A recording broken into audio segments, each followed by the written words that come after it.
Tout d'abord, puisque je vais faire quelque chose de très bref, Fred. Voilà. À tout de suite.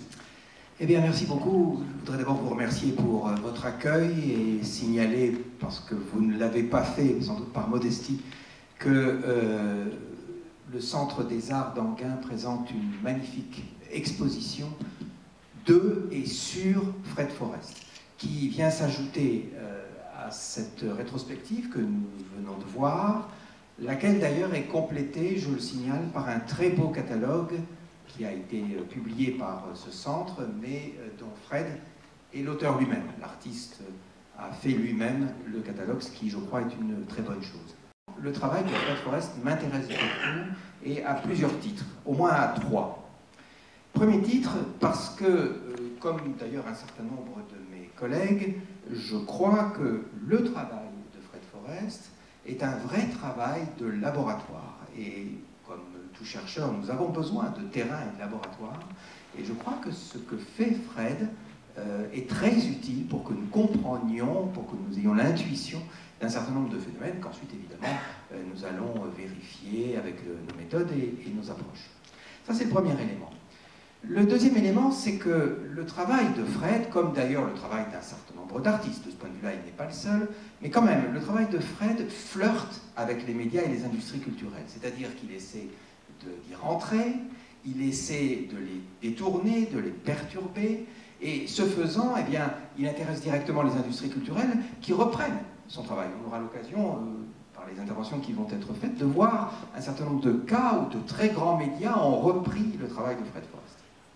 J'aimerais te demander, Fred, l'homme média, numéro 1, c'est quoi? Autre chose, une troisième étape, la récapitulation de tout ce que nous avons vu, ou quoi d'autre?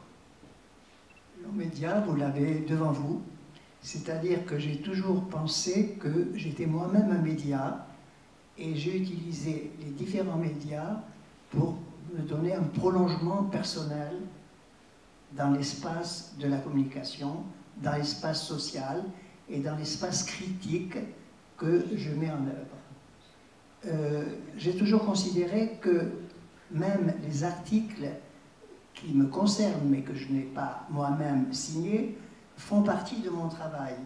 Tous les articles qui ont pu se produire sur les journaux, etc., qui sont innombrables, pourraient être exposés ici, et je me les approprie comme étant mon travail. L'homme média numéro 1 est devant vous. Pourquoi l'homme média? Parce que, en tant qu'artiste, les médias ont été mon pouvoir, puisque je me suis inventé tout seul, sans l'appui des institutions, vous le savez, culturelles, et je me suis inventé la première fois en 1972 en publiant cet espace blanc dans le journal Le Monde. À Sao Paulo, tu louais les services d'Homme Sandwich, en somme. Maintenant, c'est toi l'Homme Sandwich. Oui, bon, mais Sao Paulo, c'est une longue histoire qui mériterait plusieurs débats. Raconte-en un peu. Alors, Sao Paulo, j'ai été invité à la Biennale de Sao Paulo en 1973 par le professeur Wilhelm Flusser, et qui m'a introduit auprès des journalistes à l'époque. Et étant donné le travail critique que je devais développer, j'ai intéressé les journalistes. Pourquoi? Parce que le Brésil, à cette époque, était sous l'emprise d'un régime militaire très dur, et les journalistes qui ne pouvaient pas s'exprimer librement ont vu à travers moi la possibilité de le faire. Donc, une journaliste qui s'appelait Rada Abramo a réuni, qui était une amie de Flusser, a réuni quelques journalistes pour que je leur explique quelles étaient mes intentions. Mes intentions, c'était d'abord, dans le cadre de la Biennale et de mon stand, d'installer 10 lignes de téléphone munies de répondeurs, et de proposer au public de téléphoner et de s'exprimer librement. Et c'était donc déjà une utilisation d'un espace extérieur à l'espace de la Biennale que j'utilisais. Et sous un régime dictatorial. Pardon? Et sous un régime dictatorial. Voilà, c'est ce qui est important, parce que cette action faite dans un autre lieu, sous un régime démocratique, n'aurait pas de sens. Bon. Et les journalistes m'ont aidé parce qu'ils m'ont donné une caution, ils m'ont donné la parole, et très vite, j'ai été... et très vite, et dans ces espaces, les gens s'exprimaient quelquefois politiquement contre le régime en place. Et au bout de quelque temps, les militaires se sont introduits dans l'exposition et m'ont intimé l'ordre de supprimer certaines des réponses, ce à quoi je me suis refusé. Mais les médias m'ont donné ce pouvoir qui, même vis-à-vis de l'institution culturelle qui m'avait invité, était plus fort. Parce que j'ai dit, l'artiste ne reste pas enfermé dans le ghetto de la Biennale, il va maintenant créer à l'extérieur. Et je suis parti dans l'espace urbain, dans l'espace public, avec des espaces blancs à remplir. Donc avec des hommes sandwich, hein? Oui, mais d'abord, c'était des papiers, j'étais dans les supermarchés, j'étais dans la rue, des papiers du format que j'avais pris, où les gens s'exprimaient. Et ensuite, j'ai trouvé moi-même dans la rue des gens qui portaient des pancartes. Ce n'étaient pas des hommes sandwich, c'était des gens qui portaient des pancartes avec des publicités qui étaient inscrites. Et l'idée m'est venue, comme beaucoup de ce que je fais, l'idée me vient de la réalité extérieure dont je m'approprie et que je détourne dans mes buts personnels. Alors qu'est-ce qui s'est passé avec ces hommes qui se sont... Alors il s'est passé, bon, il y a quelques images peut-être qui passent derrière moi, non, elles passent non, maintenant. Il s'est passé que... On peut le voir dans l'exposition. Oui, il s'est passé que au bout d'un quart d'heure, me promenant avec ces gens dans la rue, oui, je dois vous dire, c'est important que les étudiants ou les assistants qui faisaient ça dans le cadre de la Biennale avec moi ne pouvaient pas se permettre de jouer ce jeu, c'était trop dangereux pour eux. Mais il y avait un office qui louait les services de ces gens-là. Je me suis présenté à cet office et j'ai dit, pour demain, je veux une quinzaine de personnes avec des pancartes blanches. Et le lendemain, ayant annoncé et diffusé grâce aux journalistes nombreux qui étaient là, l'hygiène pour hygiène, le blanc envahit la ville et je suis parti dans les rues de Sao Paulo. Et au bout de un quart d'heure, 20 minutes, il y avait 2000 personnes autour de moi et la circulation bloquée pendant 2 heures dans le centre de Sao Paulo. Mais je ne lui ai jamais vraiment posé la question, qui est savoir comment les jeunes générations reprennent éventuellement son travail, s'en inspirent, le font évoluer et ce qu'il en pense. Tu as 1 minute et demie, Fred. D'abord, je voudrais souligner le fait que la Galerie Germain, Xian Germain et Éric Germain ont été les premiers en France à présenter de la vidéo. Lors d'une exposition qui a lieu, si je ne me trompe, en 1973, bien avant la grande exposition de l'Arc, qui a été la première exposition de vidéo, la Galerie Germain a présenté avec des correspondants américains qui étaient Stefano T et Anna Canepa, la première exposition de vidéo. Et je suis très fier parce que c'était les Américains qui occupaient le terrain à l'époque et j'étais dans cette exposition le seul Français. Et il y avait des gens vraiment importants comme Les Levin, Alain Capro, Denis Oppenheim. Et Fred était le seul Français, effectivement. Alors Fred, la jeune génération, est-ce que tu en penses? Bon, par rapport à la vidéo? Non, par rapport à toute ta pratique. Non, la jeune génération, c'est passionnant pour elle parce qu'elle a un éventail de médias et avec le multimédia des possibilités de création extraordinaires. Mais je dois dire que, parce que je n'ai pas le recul non plus, que je suis assez déçu parce que dans ce que je vois, je ne vois rien de critique. Moi, la vidéo, c'était au-delà de l'art, un instrument épistémologique, comme disait Philippe Husserl, pour interroger la réalité sociale, la réalité politique.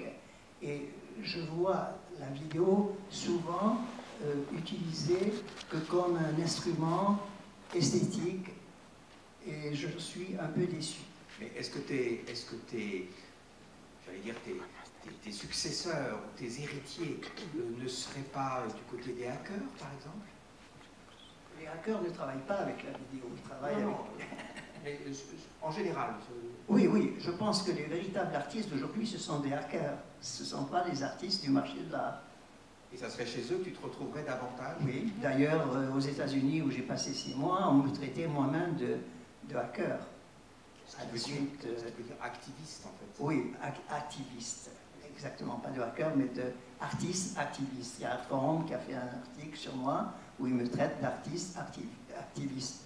Ce que je ne dément pas.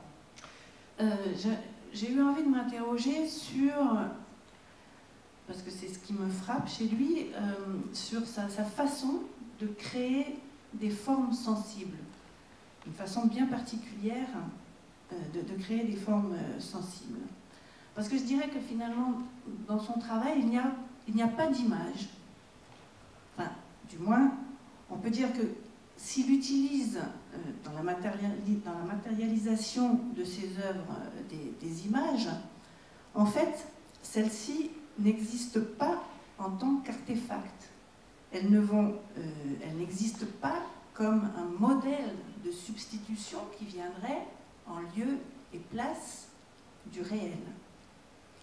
Par ce travail, un déplacement de la portée du geste artistique traditionnel, qui est donc d'inscrire justement une image sur la surface d'un support à l'aide d'un médium, et bien lui, donc, il déplace ce geste artistique vers, moi je dirais, c'est pour ça que je ne suis peut-être pas d'accord tout à fait avec ce terme de hacker, parce que il est tout à fait, justement, ce que j'ai fini par comprendre, un plasticien. Il fait des installations, il va installer un dispositif de communication, et cette fois, au cœur d'un espace, et qui est l'espace médiatique. Je voulais que tu me répondes, c'est-à-dire sur la nature de cette expérience esthétique que tu proposes à tes lecteurs, qui deviennent parfois donc des contributeurs. Donc voilà, cette expérience, comment la définirais-tu? Et accessoirement, tu nous diras si tu suis la démarche métaphysique de Malevich. Là, moi, je te répondrai parce que m'a dit quelqu'un qui avait vu cet espace dans le journal Le Monde, et ce qui m'a comblé à l'époque, il m'a dit, j'ai jamais vu une surface aussi esthétique que ce plan. Et ça correspondait exactement à mes intentions. Pourquoi? Parce que, d'abord, j'ai choisi Le Monde pour cette première expérience, parce que dans Le Monde, vous avez une typographie très serrée, et j'imaginais qu'une rupture du blanc jouerait en contradiction intéressante. D'autre part, il y avait aussi, en faisant un blanc, le renvoi à la censure. Vous savez, pendant les guerres, les journalistes sont censurés et on n'a pas le temps de remplir les journaux d'autres informations et les espaces censurés restent en blanc. Mais une chose que je voudrais ajouter, ça semble facile de faire du blanc dans les journaux, mais c'est très difficile. Ça demande une énergie folle, parce que, vous savez, on dit, il a fait ça à la télévision, dans les informations de Télémidi, mais il y a toute une histoire, comment je suis arrivé à publier cette surface blanche. Bonsoir. Je connais Fred Forest depuis 30 ans et nous avons vécu ensemble une aventure intellectuelle, celle de l'esthétique de la communication, que j'ai développée par la suite avec la théorie du sublime technologique et qui va manifester au fur et à mesure son contenu prophétique et sa vitalité actuelle. Je ne vais pas m'attarder ici sur la lutte contre le monde que Forest mène à partir de toujours.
Au revoir et merci de cet appel.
Това е ръкавицата на предизвикателството.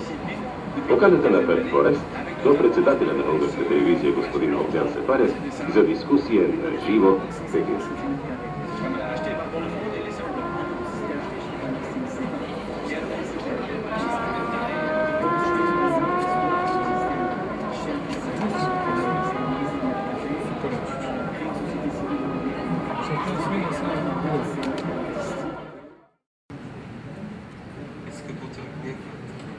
Tu pourrais peut-être proposer une action de participation à nos téléspectateurs. Oui, je vais bien essayer. Cela va peut-être illustrer notre propos directement, puisque en réalité, je disais que le public peut-être avait une certaine méconnaissance de l'envers du décor de la télévision, méconnaissance peut-être des moyens réels et technologiques de la télévision. Beaucoup de téléspectateurs ne savent pas qu'aujourd'hui, on peut les prendre directement en photo à partir de notre studio de télévision. Alors on peut essayer avec eux de faire cette expérience. C'est très facile. Bon, d'abord, il faut que je prenne mon appareil photo. Et puis alors, bien sûr, vous, chez vous, maintenant, il faut que vous installiez par rapport à votre poste en situation. Voilà, vous prenez une chaise, par exemple, vous pouvez rester debout. Alors, mettez-vous, voilà, c'est ça. Légèrement sur la droite. Attendez, là, vous mettez un peu de profil, vous arrangez un peu vos cheveux. Voilà, ne bougez pas. Attention, nous allons prendre la photo, hein, ne bougez pas. Je vous demande 1 minute de patience. Alors ne bougez surtout pas, hein, il suffit de bien cadrer, ça demande simplement un peu plus d'attention sur le plan technique. Vous êtes prêts? J'y vais. Voilà, c'est fait. Alors maintenant, ce qui est encore plus fantastique, c'est que vous allez pouvoir tous recevoir votre photo. C'est très simple, vous allez écrire à la RTB Liège, émission vidéographie, Palais des Congrès, 4000 Liège. Je dis bien RTB Liège, émission vidéographique, Palais des Congrès, 4000 Liège.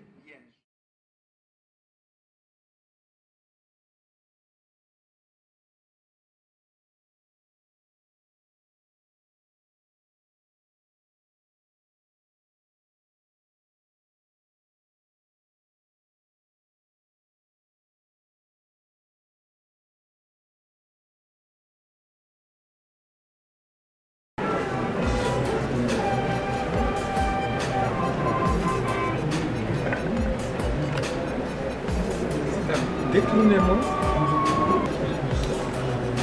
C'est un détournement d'une exposition de Forest qui par le passé a beaucoup aimé à détourner les médias de l'art. Et nous voici. C'est un détournement d'une exposition de Forest qui par le passé a beaucoup aimé à détourner les médias de l'art. Et nous voici.